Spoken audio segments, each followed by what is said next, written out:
We've had expressions like every door is the right door in our province for a long time, but the reality is that most of the time when a young person goes through a door, they're told it's the wrong door.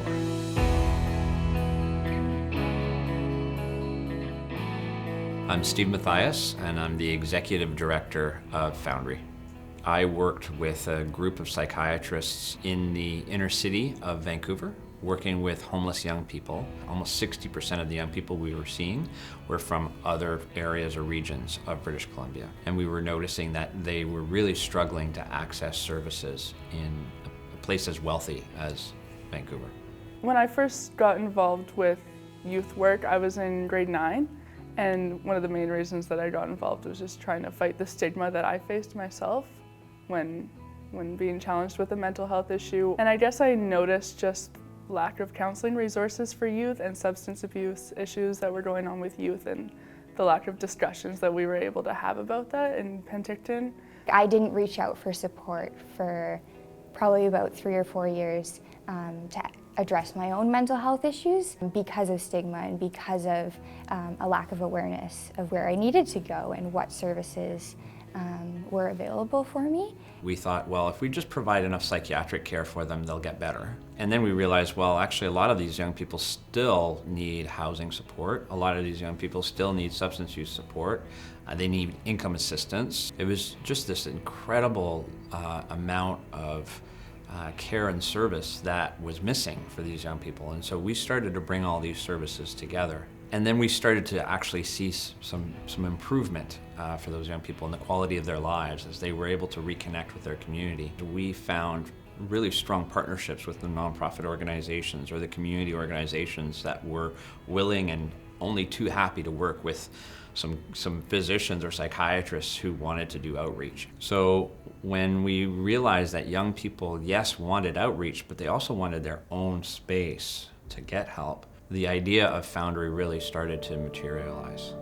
The youth and family engagement and really youth engagement back in the day was when we opened the Granville Youth Health Centre, which has been known as the prototype for Foundry. We really identified a need for young people to have a voice in how services are delivered or have a say in what's important to them. We basically supported a staff member to work alongside young people and develop a youth advisory committee. When Foundry was first launched, it was called a proof of concept, and we were mandated to open 5 centers within 3 years and also kind of prove that it worked. I think if you look back at our first 5 communities, we didn't know how would young people and families in smaller communities design this. And so we went in, I think, with open minds, open hearts around what this could look like. We were all trailblazing, machetes, bruises, and just trying to blaze a trail through a very dense,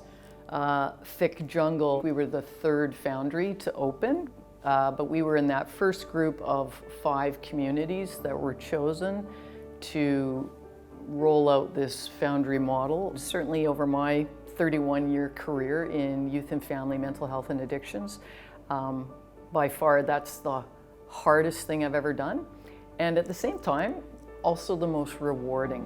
I can't really emphasize enough how much a foundation of Foundry is relationships with your community partners, with your staff, with young people in your community, with families and parents, and really to listen carefully to various perspectives that are being offered and being shared. It's very much a collective effort.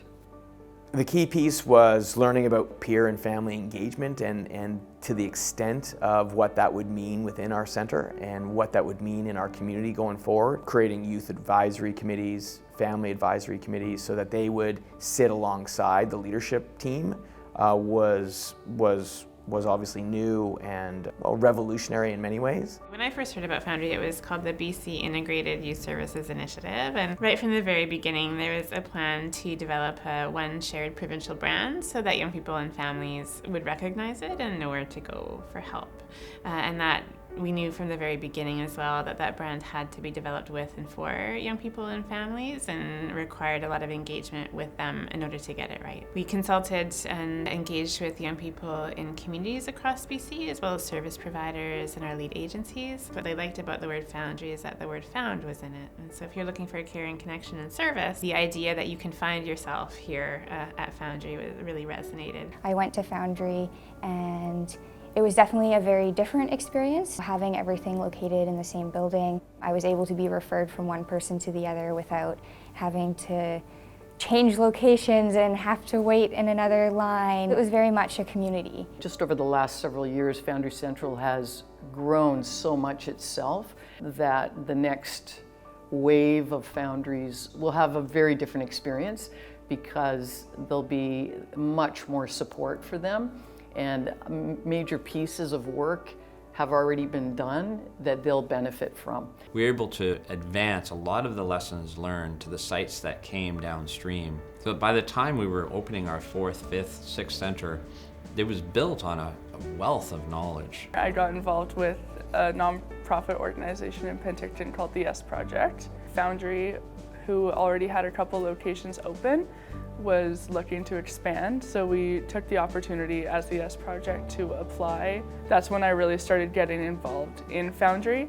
Foundry is absolutely amazing at involving youth and families in making the decisions, and one thing that they say themselves is, well, if we're trying to find solutions, we might as well just go to the experts, right? It's been a really rewarding experience to be a part of the Provincial Family Ambassadors team. Together we share our journeys with our youth who have struggled with mental health and substance use. We're able to bring together shared values which have come from our experiences, like the importance of the family voice in youth care, and the importance of teamwork and communities coming together to work as a team to wrap around and support our youth. It was clear that communities wanted to do this. They just didn't have a name for it. They wanted to work together. They wanted to provide better care for young people. But now that we've been able to name it, it seems like that's caught fire. It's completely changed my life, honestly, and the whole Foundry network has not only helped me with my own mental health issues, but also with my own leadership issues and what it means to be a powerful youth in my community, and how to make a difference on a larger scale if you really want to.